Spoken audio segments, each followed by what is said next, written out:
Bonjour Luce. Bonjour Rudy, bonjour Valérie Toragnan. Bonjour.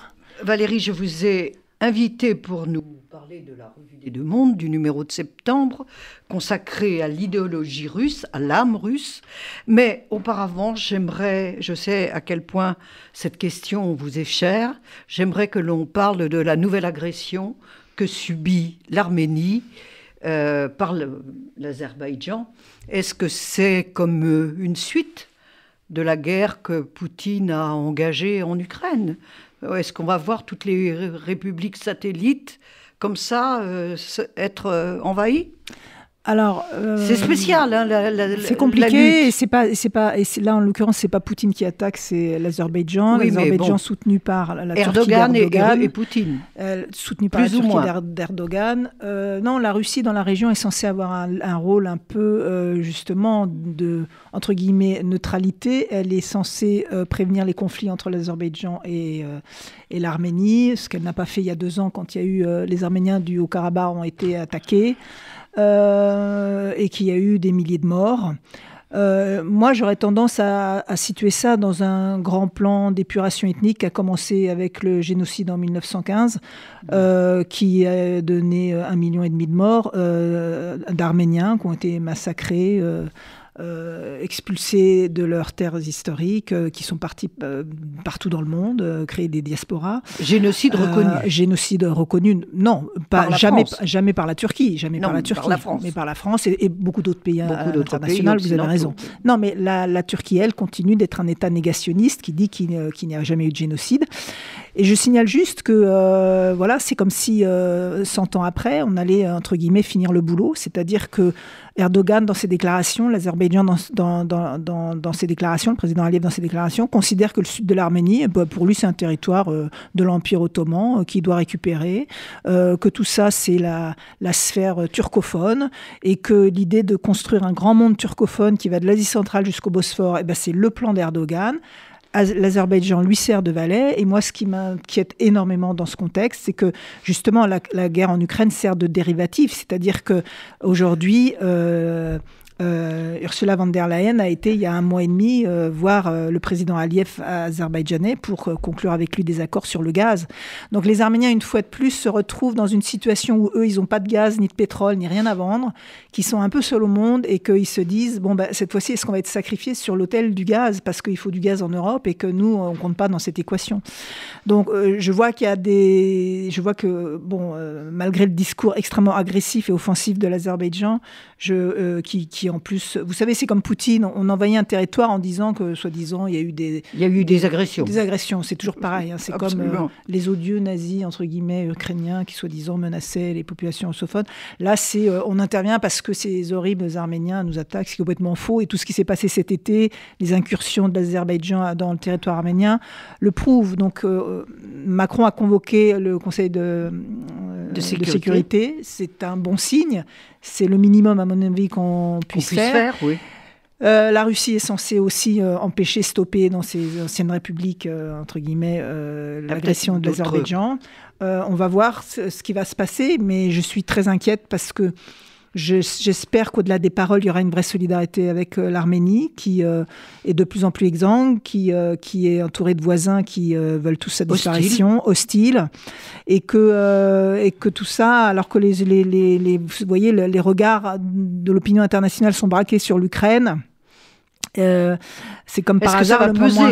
Voilà, mais j'ai peur que non. J'espère que oui quand même, mais c'est pas par hasard si ce moment a été choisi par l'Azerbaïdjan pour attaquer, parce qu'ils se disent que la Russie, qui est censée faire le gendarme, elle est occupée ailleurs, et que donc allons-y. Tout kilomètre carré de gagné, c'est un kilomètre qu'on ne rendra plus, et c'est l'Arménie qui voit son territoire de plus en plus réduit à peau de chagrin, et les populations qui, sont là pour se défendre et garder encore leur identité, cette civilisation, voilà, ces chrétiens d'Orient qui sont là depuis si longtemps, etc. etc.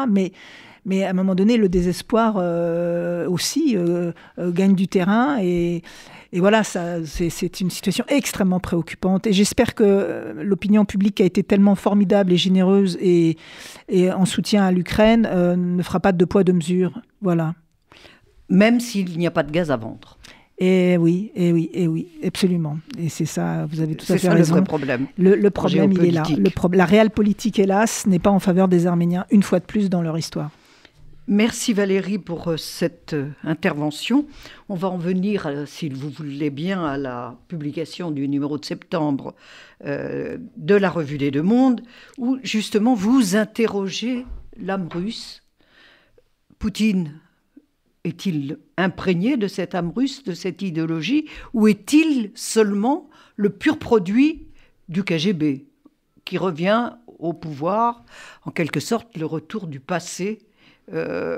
Donc, vous avez mis en exergue de ce numéro une magnifique citation de Winston Churchill.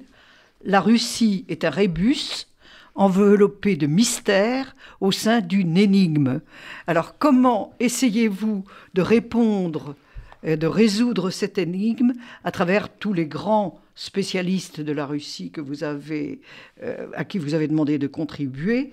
Ça va de Georges Niva, Michel Niqueux, Frédéric Verger, Elchaninov, Roussel. Bon, tous les grands sont là. Donc, j'aimerais que vous nous tiriez un peu les leçons de toute cette compilation que vous avez faite. Et puis, on reviendra sur Gorbatchev, qui est évoqué aussi, et que j'ai bien connu. Donc, c'était un personnage, lui, éminemment russe, bien que sa mère soit ukrainienne, et Raïssa, sa femme, ukrainienne également. Alors, comment avez-vous conçu cette définition du dossier russe, et comment avez-vous découvert, essayé de résoudre l'énigme de cette idéologie? D'abord, je ne prétendrai pas résoudre un rébus que Churchill n'a pas réussi à résoudre. Mais ce qui est intéressant, on a de nouveaux éléments, ce qui peut aussi épaissir et obscurcir le dossier, mais en tout cas, on a des nouveaux éléments.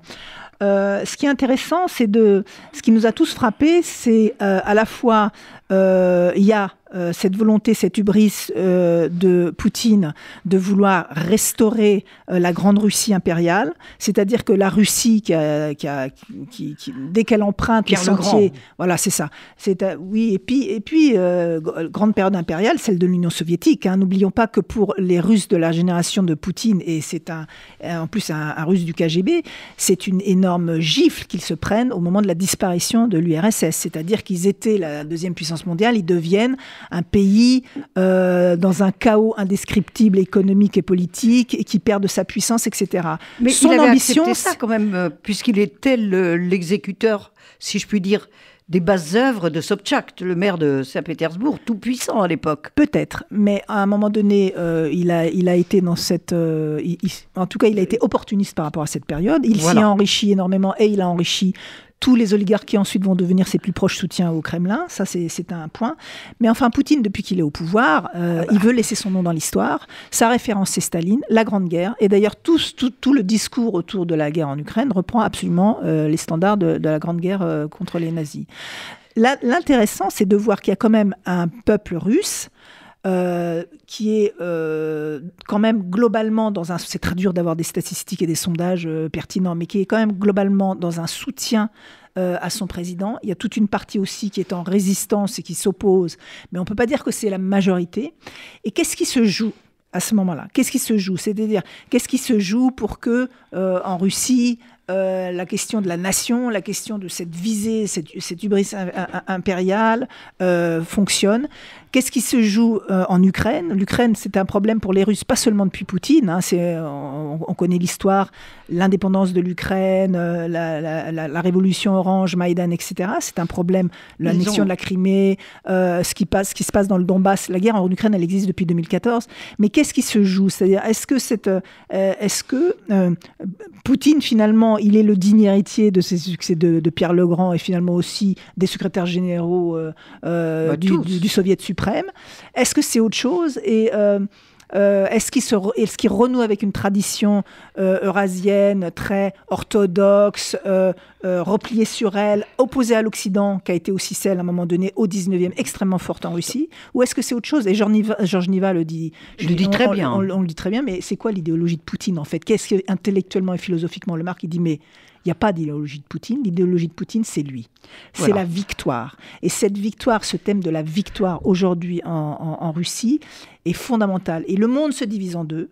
Il y a ceux qui sont forts, il y a ceux qui défendent leurs valeurs, il y a ceux qui n'ont pas peur d'utiliser la force pour exprimer leur souveraineté, leur légitimité, leur souveraineté et leur désir de puissance, leur volonté de puissance. Et il y a les autres, les faibles. Et les faibles, c'est nous. C'est nous, c'est les l'Occident. faibles, c'est nous, c'est l'Occident. C'est nous qui sommes en train de scruter le sexe des anges, d'être des dégénérés, des décadents, etc.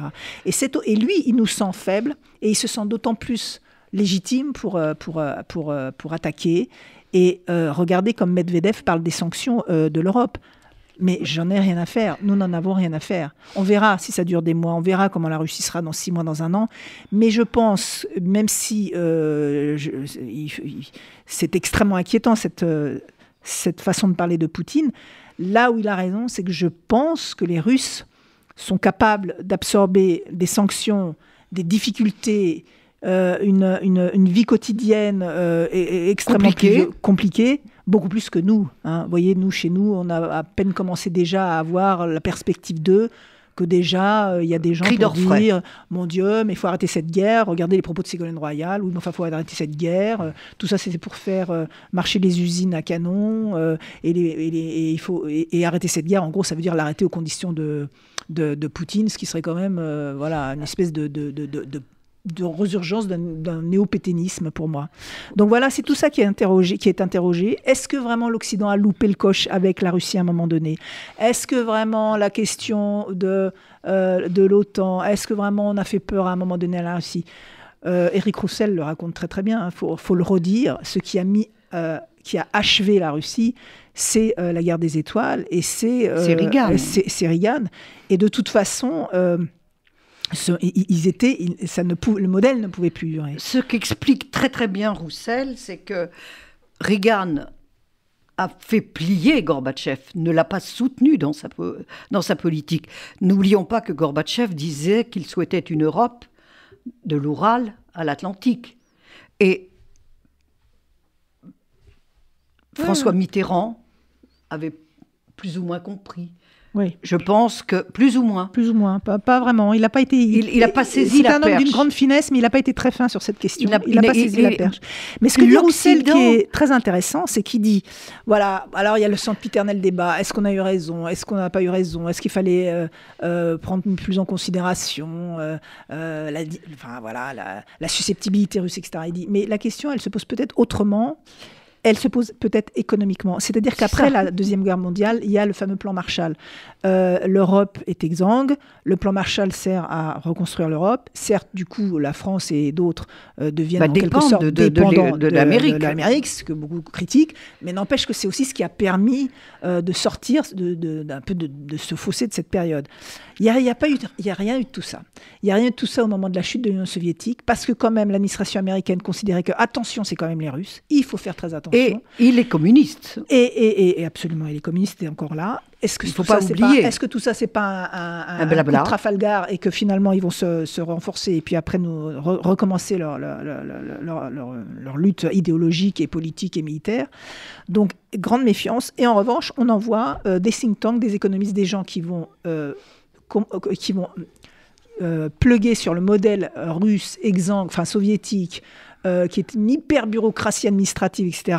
Allez hop, on va faire de l'entreprise, du libéralisme, etc. Et là, le chaos est total. Et là, c'est l'enrichissement des oligarques, les populations, les fonctionnaires qui sont plus payés, etc. Et tout ça va nous mener à l'arrivée de Poutine. Il n'y a plus rien à manger. Et il dit, Éric Roussel dit assez justement, mais ce chaos-là, si on avait économiquement, plutôt que de dire, allez, enrichissez-vous, c'est un peu la barbarie économique à ce moment-là, si on avait essayé de contrôler ça mieux et d'aider économiquement, peut-être que, alors c'est toujours facile de mettre des si dans une bouteille, mais lui aussi rencontre Gorbatchev et Gorbatchev raconte un peu aussi ce que fut ce chaos à cette époque-là et comment, hélas, tout cela a mené... L'Occident a vraiment fait tout pour mettre Gorbatchev à genoux, au lieu de saisir la chance que représentait... Mais c'est compliqué, vous savez, c'est toujours compliqué de réécrire l'histoire après. Est-ce que les choses ont été faites bien, pas bien?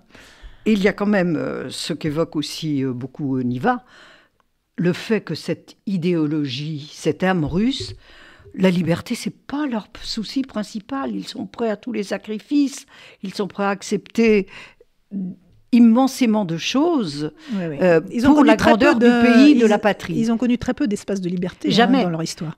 Donc, c'est Andrei Kourkov, l'écrivain ukrainien qui est aussi interviewé dans ce numéro, qui dit, qui raconte, qui dit, parce que nous on pensait, et d'ailleurs Georges Niva le dit aussi avec humilité, il dit, vous savez, moi aussi je fais partie de cette génération qui a pensé que Ukrainiens et Russes, en gros, c'était le même peuple, un peu différent certes, mais c'était quand même les mêmes. Il dit alors que non, c'est pas les mêmes, et qu'il y a une histoire extrêmement différente. Je vous rappelle que quand même Staline... La famine. Holodomor, la famine, comment des millions d'Ukrainiens ont été réduits à la famine parce qu'il fallait exporter les céréales pour se faire de l'argent. Et lui, il dit, vous savez, un Russe, la grande différence entre un Ukrainien et un Russe, c'est qu'un Ukrainien, c'est un anarchiste, c'est quelqu'un qui n'obéit à rien, qui a la liberté dans la tête, et que pour lui, la liberté est plus importante. Ils sont absolument pas disciplinés. Voilà, ils sont absolument pas disciplinés. Il dit il y a 400 partis politiques en Ukraine, 400 partis politiques, et il dit et tout le monde trouve ça tout à fait normal. Ils s'engueulent tous entre eux, etc. Et ils ont quand même cet esprit patriote, ce patriotisme qui est très différent du patriotisme russe. La Russie est beaucoup plus dans un rapport peut-être d'obéissance à une institution et de soumission à une institution, et puis elle est aussi elle aussi dans un... En tout cas, la propagande officielle la convainc qu'aujourd'hui, elle est attaquée par l'Occident, que tout le monde veut nuire au renouveau et à la puissance de la Russie, et que voilà, c'est eux les victimes, et qu'on les attaque de toutes parts, et qu'il faut, au contraire, retrouver cette fierté russe, cette force, cette puissance. Voilà. Je ne sais pas le discours de Poutine jusqu'à quand il va tenir, parce que là, on voit les revers militaires, mais en tout cas, il y a quelque chose d'un bloc, d'une âme, d'une psychologie et qui fonctionne encore, qui fonctionne pas mal, pas uniformément, disons-le clairement. Il y a des opposants, il y a des gens qui ont été tués par Poutine, il y a des gens qui continuent à être éliminés.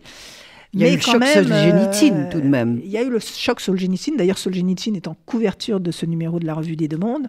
Mais même Solzhenitsyn, qui a passé sa vie à lutter contre le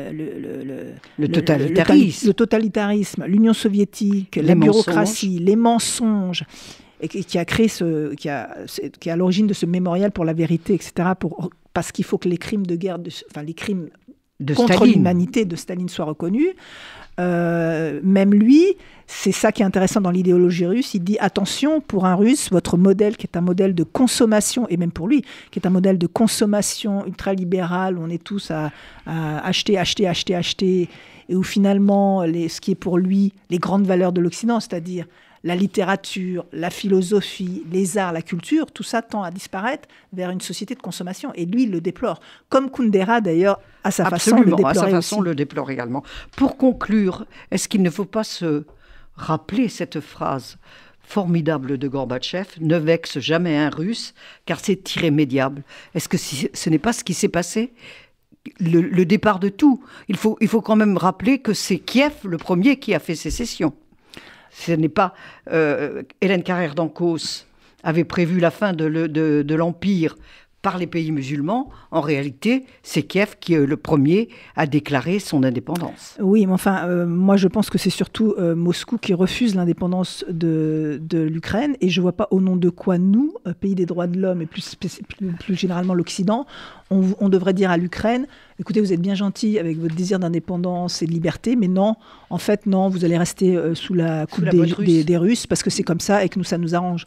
Donc, cette liberté dont la France a été le phare, et qu'elle a aussi montré, enseigné en quelque sorte à d'autres peuples, il faut la respecter, et il faut que Poutine comprenne qu'il ne peut plus être aujourd'hui le maître du jeu mondial et mettre à sa botte des pays qui aujourd'hui se battent pour leur indépendance.